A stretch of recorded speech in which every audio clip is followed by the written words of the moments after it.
언젠가 다큐멘터리 프로그램을 통해서 소개된 정글 박쥐의 이야기가 기억이 납니다.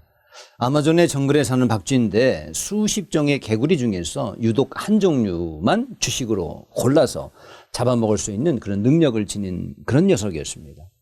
아마존에는 아시다시피 독이 있는 개구리도 수없이 많은데 그 중에서 독이 없는 특정 개구리를 골라낼 수 있는 이유는 그 개구리가 내는 소리에만 박쥐가 주파수를 맞추고 있기 때문이었다는 것입니다. 이 박쥐는 사냥하기 전에 귀를 쫑긋 세우고 5분에서 약 10분 정도 가만히 집중해서 개구리 소리를 듣고 있는답니다. 그리고 자기가 원하는 개구리 소리에 주파수를 가만히 맞추는 것이죠. 그리고 습격해서 여지없이 독 없는 그 개구리를 정확하게 낚아 채워가더라는 것입니다. 바로 자신이 원하는 특정 개구리가 내는 소리에 주파수를 맞추는 훈련을 한 덕분이었다는 것입니다. 저는 이야기를 듣고 우리의 마음 상태가 연상이 되었습니다. 우리도 여러 가지 생각이 우리 마음속에 우글우글거립니다. 하루에도 수십 종이 들락날락거립니다. 그중에는 독이 되는 생각도 분명히 있고 독이 없는 생각도 있습니다. 우리는 그중에서 선택해서 주파수를 맞추는 훈련을 해야 한다는 것이죠.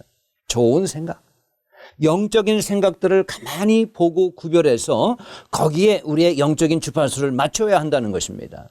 우리의 생각 중에는 마귀가 내미는 독이 되는 생각들도 너무나 많습니다. 그런 것들을 덥석 물지 않도록 우리의 마음을 계속해서 훈련시켜야 한다는 것이죠. 그렇습니다. 여러분, 신앙은 훈련이라고 생각합니다. 우리 안에는 기도하고 말씀을 묵상하는 DNA는 애초부터 없었습니다. 기도하기 싫고 말씀만 보면 눈이 감기는 것은 당연한 일입니다. 하지만 말씀과 기도에 우리의 관심의 주파수를 맞추는 훈련을 계속 하다 보면 언젠가는 우리 안에도 그러한 능력이 생겨나는 것이죠. 아마존의 박쥐들은 독이 없는 개구리를 잡을 수 있는 능력을 타고난 것이 아닙니다.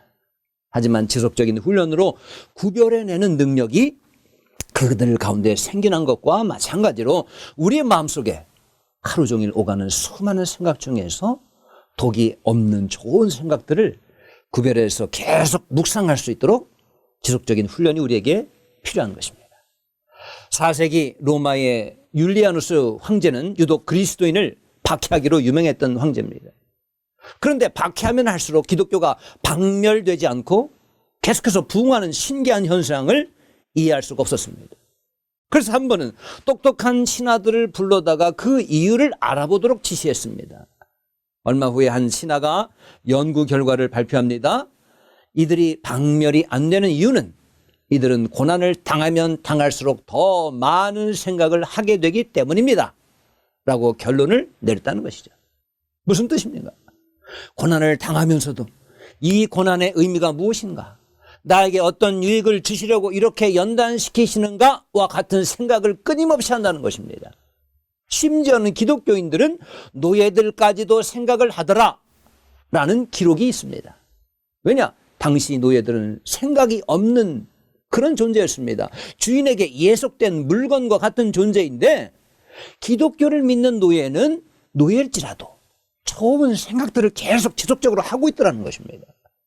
여러분, 기독교의 능력을 그 이방 종교인들은 생각, 좋은 생각에서 찾았던 것이죠.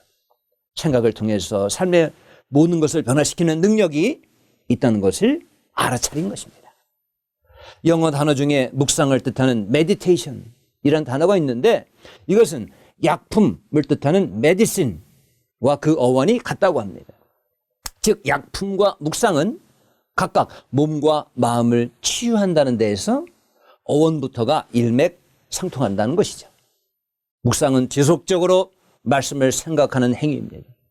말씀의 능력은 한번 듣고 읽는 데서 나오는 것이 아닙니다. 지속적으로 우리의 마음속에 넣어둘 때에 비로소 치유의 능력이 발생한다는 뜻입니다. 그래서 시편 1편은 복 있는 사람은 여호와의 율법을 주야로 묵상하는 사람이라고 했습니다. 그런 사람은 모든 일이 형통하게 된다고 합니다. 그렇습니다. 우리의 마음속에 들어오는 여러 가지 생각들, 그 가운데 거룩하고 신령한 것을 분별해서 지속적으로 거기에 주파수를 맞추고 여러분 우리의 심령에 계속 채울 수 있기를 바랍니다. 그래서 복 있는 자로 살아갈 수 있기를 주님의 이름으로 축복합니다.